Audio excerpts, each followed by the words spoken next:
संस्कृति ओडिया को आपण समस्त स्वागत। अगस्ट 2026 यह आम समस्त सबु लग्न सबु राशि मानक यह केमिति रहिबो ताहार आमे विश्लेषण आरंभ करिबा। ता पूर्वरु आमे जानिबा ए मासर ग्रह गोचर आम समस्त कौन केमिति रहिबो।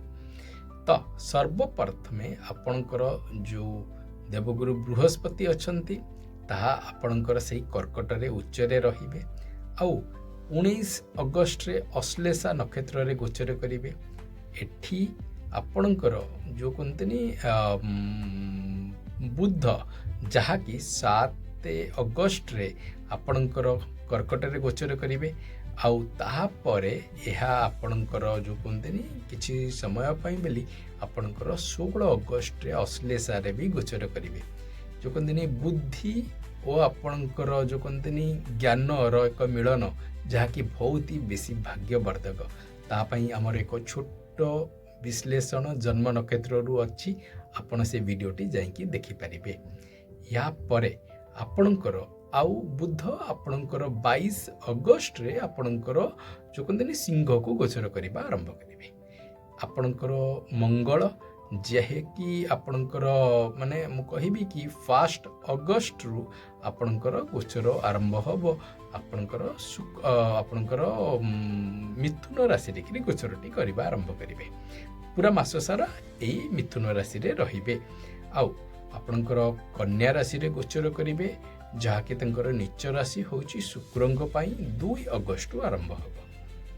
या परे आपणकर शनि जहाँकि वर्तमान वक्र गति रे आरंभ होईची जहाँकि पूरा एंड ऑफ जुलाई रे आपणकर आरंभ होईतला। पूरा अगस्ट मास सारा वक्र गति रहिबो आउ एहा आपणकर सेही मीन रे ही हबार अछि। राहु आउ केतु आपणकर सेमिति जो कहतनी आपणकर कुंभ आउ आपणकर सिंह रे गिरी तंकर गोचर सेहा भाबरे रहिबो। छोट समय पाई बोली आपण यह देखिबे कि केतु आपणकर सूर्यंकर सहित आपणकर बुधंकर भी मिलन रहिबो। तापर हम एक छोट विश्लेषण पछरे आउ एक वीडियो रे करिबा। आपणकर सूर्य जहाँकि जो कहती आपणकर कर्कट रे जहाँकि गोचर करचुंती 17 तारिख दिन सिंह रे गोचर करिवे। सेठी तांकु डायरेक्शनल स्ट्रेंथ मिले कारण ताहा तांकर श्रेष्ठ साइन से तो गोटे ही साइन गवर्न करती तो सेठी तांकर जो कहते युक्त युक्तर केतुंग सहित रहिबो। आउ आपणकर रहिला के चंद्र तो पूरा सबु 2 दिन लेखे तांकर सबु नक्षत्र सहित सबु राशि रे गोचर करती। यह होची आपणकर एक छोट विवरणी जहाँकि एई मासर आपणकर गोचर पाई सबु नुआ दर्शक बंधु मानक पाखरे मोर यह विनती आपण को यही सबू जहाँ मोर नुआ नुआ आम सब वीडियोस करूँ सबू गोचर को लेकिन आपन को सब जिनस पसंद आदि आपण ये चैनल को लाइक और सब्सक्राइब करेंगे।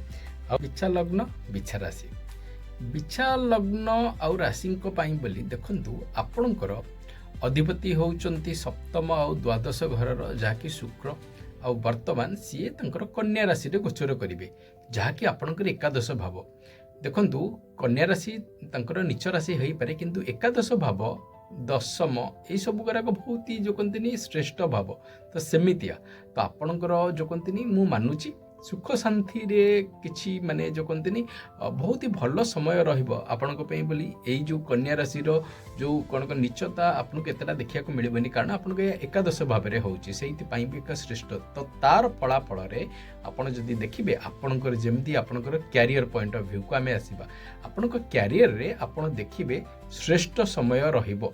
एथिपई कारण आपणक दशमपति प्रथमे तो जो कहते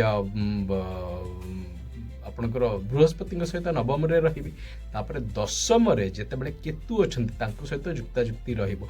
देखिबे एई समय रे आपन गोटे बड़ ब्रेक थ्रू भी मिली परिबो फॉर श्योर आपण देखिबे आपणकर गोटे किछि नुआ ऑफर आपन को मिली पारे। आपण जदी माने बहु भाबरे प्रयत्न जदी करूचंती आपणकर कैरियर रे देखिबे किछि डेफिनेटली आपन को किछि गोटे नुआ आपन को ऑफर मिली पारे। इवन आपणकर जदी माने एई समय रे दशा आउ अंतर्दशा जदी मानि नियंतु सूर्यंकर सहित बृहस्पतिंकर किंबा सूर्यंक सहित आदि केतुंकर भी जदी अछि ताहाले भी आपनको पे एई समयटी बहुत ही श्रेष्ठ रहिबो। यादेरे किछि दुई मत नाही, एई समयटी क्यारियर पॉइंट ऑफ व्यू रु higher education point of view, कारण आपणकर जो कहते भी पंचमपति जहाँकि आपणक बृहस्पति ता नवम रे गोचर करछंती आ एबे से बहुत ही श्रेष्ठ भाव में अच्छंती। तो ये जो पुष्य जो नक्षत्र रे अच्छंती तार फलाफल आपनको बहुत भल भाव में मिलिबो।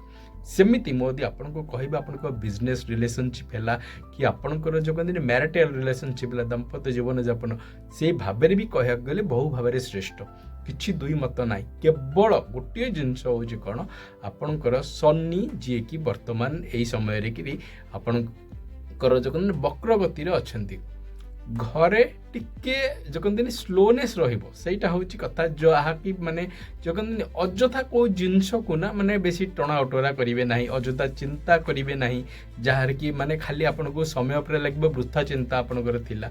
सेतिपई बेले मु आपन को कहबी माने जो कहते सबु क्षेत्र रे भल आपन को स्वास्थ्य भी बहुत भल रहिबो।